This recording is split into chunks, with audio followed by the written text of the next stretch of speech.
Bonjour à tous, c'est Toy Slayer. Aujourd'hui on se retrouve pour une vidéo où je vais vous faire découvrir une collection de figurines qui date des débuts des années 2000.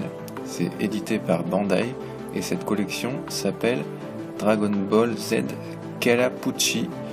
Donc ce sont des figurines de petite taille en super déformade, c'est-à-dire très caricaturales avec une grosse tête et un petit corps, et ces figurines sont assises sur des boules de cristal. Je vais vous montrer ça tout de suite via l'emballage. Donc ici on a l'emballage de façade.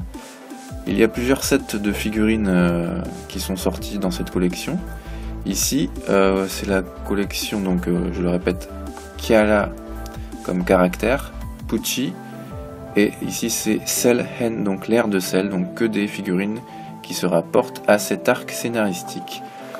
Sur le derrière on voit toutes les autres figurines de cette gamme. On a du Goku, du Trunks, du Piccolo, du C17, du C18, C16, Cell Perfect, Hercule, Gohan et du Goku avec l'auréole et ses petites ailes d'ange. Voilà pour ce qui est de l'emballage. Pour le dessous, il n'y a rien d'intéressant.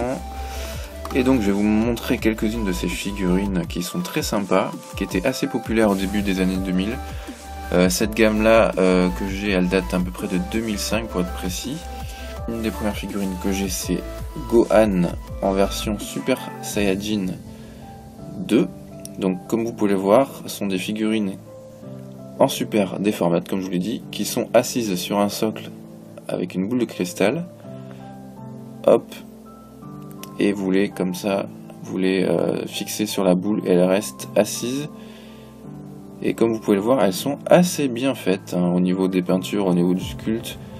Pour des petites figurines au prix d'un porte-clés, ça coûtait de mémoire 400-300 yens, ça fait 3,50€ à peu près. Ça reste tout à fait raisonnable. Donc voilà pour Gohan. On a également Perfect Cell. Perfect Cell aussi très bien réalisé. Je suis désolé, il y a peut-être un peu de poussière sur les figurines. Je les ai un petit peu nettoyées en les sortant du carton.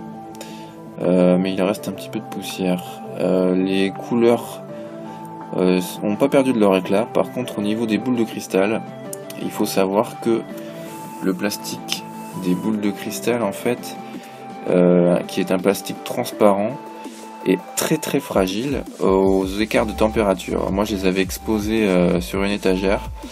Et en fait, quand vous les exposez trop longtemps, les écarts de température font que le plastique en fait s'abîme et devient collant, c'est-à-dire que la couche de plastique en surface se détériore en fait, et quand vous posez le doigt vous sentez comme si ça adhérait à votre doigt. Bon, celle-là c'est pas le cas, mais en tout cas j'ai une des figurines où la boule de cristal est morte parce qu'elle a été trop exposée aux écarts de température, donc attention à cela.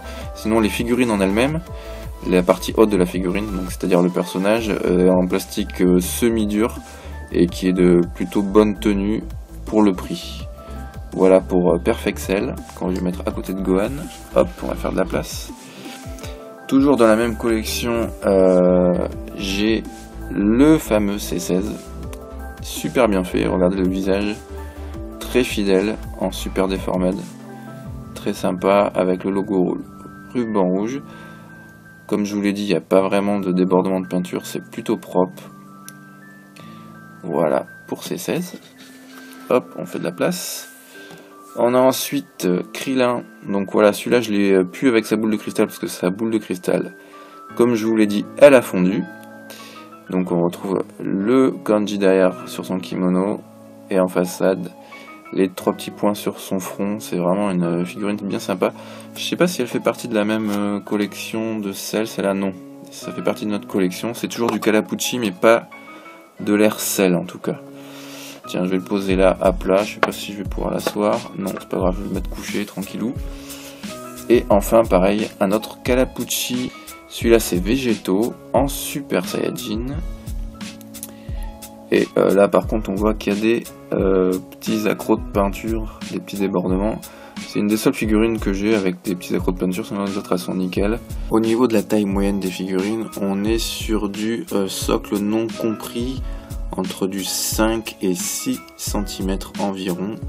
Tout dépend évidemment de la chevelure des personnages, mais voilà, on va dire 5 et 6 cm. c'est vraiment des figurines très sympas que je vous recommande et qu'on retrouve par exemple sur eBay et tous les autres sites d'occasion. Au niveau des prix, c'est pas des figurines qui ont pris des cotes extraordinaires, donc on peut trouver des lots à des prix tout à fait corrects.